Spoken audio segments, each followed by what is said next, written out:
Hi, I'm Matthew Kelly. Welcome back to Radical and Relevant, where we are exploring the genius of the gospel, the genius of Jesus, the genius of Catholicism, and how to apply them to our lives.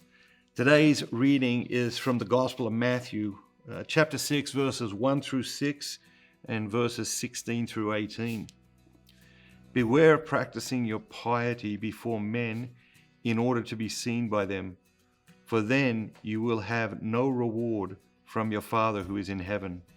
Thus, when you give alms, sound no trumpet before you, as the hypocrites do, in the synagogues and in the streets, that they may be praised by men.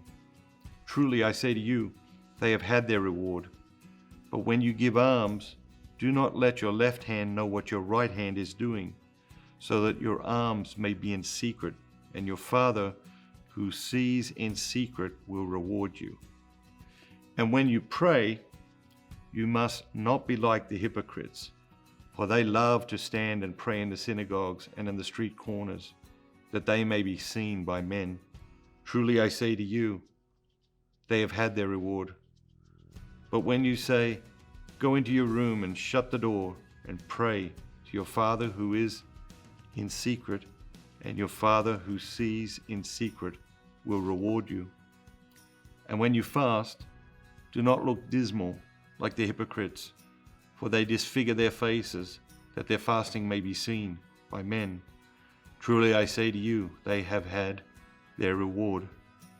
But when you fast, anoint your head and wash your face, that your fasting may not be seen by men, but by your Father who is in secret, and your Father who sees in secret will reward you. What jumps out at you today? Is there a word? Is there a phrase? Is there an idea? I think the idea that jumps out at me is, who are we living our lives for? Who is the audience? And I think sometimes there's many different audiences in our lives. Maybe sometimes we're living our lives for an audience of our parents or our friends, or social media, or our siblings.